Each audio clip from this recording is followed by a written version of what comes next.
Hello and welcome back to Meerkat Chris. Avengers Infinity War, Part 1. I think it's about the 18th film in the MCU, something like that, I think that's right. And it's been a film that's been built up for a very long time now, and you know what?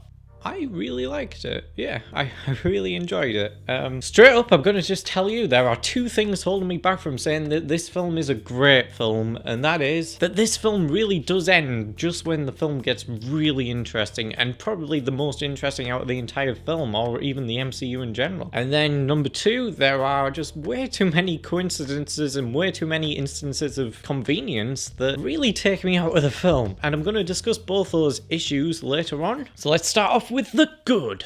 As usual, I really enjoyed these characters, and I really enjoyed specifically seeing them all interact with each other, and in some instances for the very first time. You know, like we get to see Tony Stark, aka Iron Man, interact with Doctor Strange, aka Doctor Strange, and I think this is something that us as the fans were interested in seeing because they are pretty similar characters, and it kind of feels like that theory that meeting yourself would be the worst thing ever, you know? Whether they get along or whatnot is really interesting to see play out in the film, and I think they handled that really well. It's really fun to see how all these characters are across the galaxy, and then to just see them all return for this film. It's really fun to see that sort of thing. And I'll admit, there's definitely some really great moments scattered throughout this film. I mean, I'm not going to spoil anything for you in case you haven't seen the film. Things do play out a bit different how you might expect. Unfortunately, it is a little formulaic to a typical end film of a franchise, you know, like Harry Potter or something, where it's usually just a load of fights and such. But amongst all that fighting, there are some really great character moments between each other and some really emotionally hard-hitting stuff there as well. And because of this, some characters that I didn't really care about, such as like Gamora, for example, I'm not going to spoil anything, but some instances with her really make me like her a lot more than I ever did. I used to not care about her as much. She used to be my least favourite of the Guardians of the Galaxy gang, but now I feel for her. She's becoming very more human in an emotional sense in terms of character development, and that's what I really liked. And it's not even restricted to just her character. There's loads of other instances where characters that I didn't really care about in the earlier films, where now I'm like, whoa, no,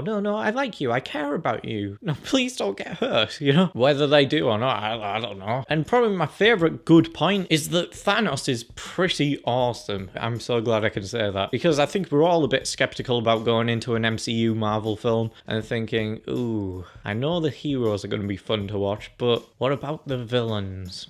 I mean, I'm going to admit, I really like a lot of the villains in the MCU, especially more recently. There's been some really cool additions with some great and compelling performances there with some decent backstory. But I really think that the Russo brothers are doing a really good job with Thanos and portraying him as this bad guy that you're rooting against, but at the same time, you kind of just want to keep watching him do his thing, you know? And those are some of the best type of bad guys where you like to watch them do their thing, even if they're hurting or interacting with your favourite hero characters. It's kind of a bit contradictory to feel that way, but it's a good contradictory feeling, because amidst all the being the bad guy stuff, Thanos really does have a decent amount of screen time put towards him, and most importantly towards some of his character backstory and internal feelings, and that was really surprising to me. I'm not saying what they do with it, but there's some things where I kind of felt bad for him in a way. Okay, maybe not bad for him, but in some really weird sadistic way maybe, I felt for him. Because he is a bad guy and he's doing all these bad things, but at the same time, you've got to stop and think,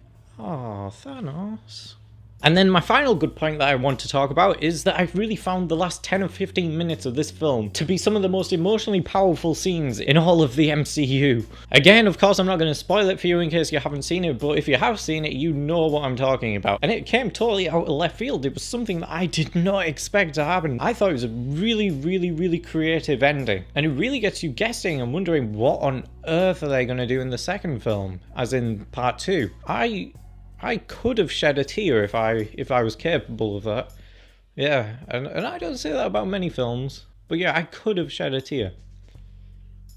Yeah, moving away from the good stuff, we're going into the meh. average stuff. Remember, this is an opinion-based review, so don't get offended. The film does have a bit of an uneven pace throughout. I'd say for the most part, it does hold up, especially with it being a 2.5-hour film. It is rather exciting, does get your heart pounding a few times here and there, and it does mix that up well with the emotionally intense stuff. But I think this is more apparent in the opening, along with perhaps the first half hour of the entire film. I just felt that it only just managed to balance the action with the whole, you know, setting up Infinity War as a film to bring audiences up to date. It still works. I think it's something to do with the edit though. The film does seem to suffer from the producers or the studio interrupting the edit and being like, ooh, no, we need to cut at least another half hour out of this film. And there's a lot of scenes where things are just cut down, really condensed, and they'll gloss over a lot of things. The other thing would be that although the film really does focus on a lot of the MCU characters and does go pretty far with the characters they select to go forward with, there are unfortunately consequently a few, including some fan favourite characters who are barely there. They're barely in the film, if they're at all. Some people's fan favourite characters will just be in the background of some fight scenes, just, you know, doing their thing, like punching some bad guys or whatever. And maybe they'll get a one-liner in there. But there are a lot of characters that I'm interested in who just were pretty absent from the film. I understand why, though, because, you know, you've got to make way for the actual narrative and the characters to focus on to help progress that narrative. And I think they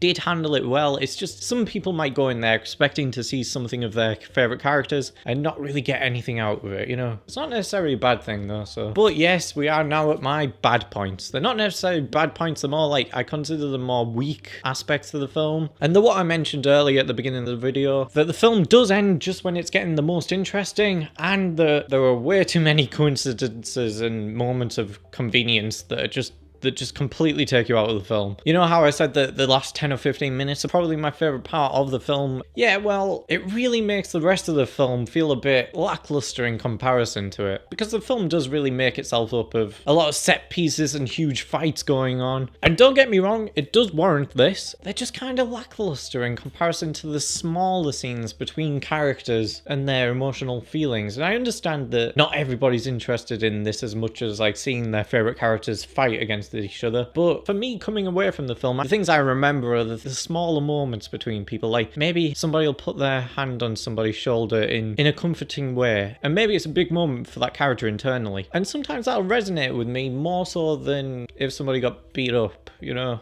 I'm not saying that happens in the film, I just made that up. And especially when you get to the end of the film and you're like, this is amazing, and then it ends and you're like, okay, have to wait a whole year for that. And then, of course, the other issue I had with the film is that because we have the MCU characters split across the globe and they're all like, you know, all over the place, like in New York City or Scotland or something, you have to somehow make it all connect to the mainline narrative. And because of that, when characters might get into a sense of danger, a certain character will enter the scene and save them at the last minute. And stuff like that happens way too much. It's a way for the narrative to connect everybody together and get each other back into the band of the Avengers or whatever happens in this film. And you know, I can excuse that a few times in the film, but it happens like in every scene, I'd say. Just too many moments of, oh, you got saved at the last second because, I don't know, Batman entered the scene.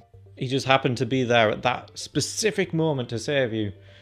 I mean, Batman's not in the film. Please don't go in there expecting Batman in the film. I could let this slide because I do think the rest of the script really holds up pretty well. I kept telling myself it must have been a headache to have to get all these characters involved in the film. And I can kind of forgive it for that because what else can you do, you know? It's just a shame that it did stick out to me. But yes, my overall rating for Infinity War is a 7.5 out of 10.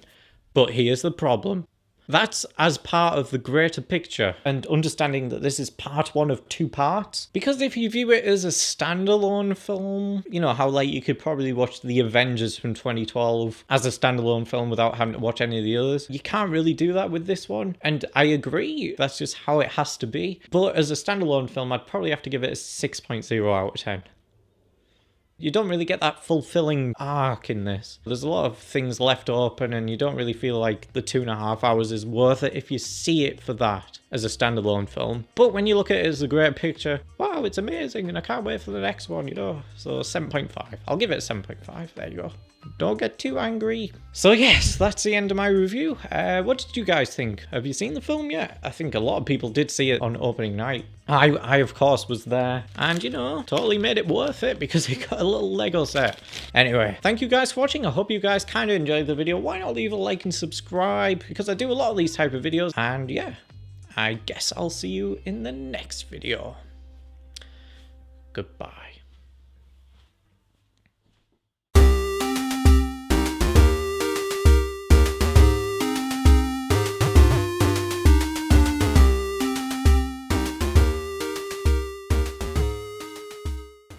God, that was 28 minutes long. 28 minutes long.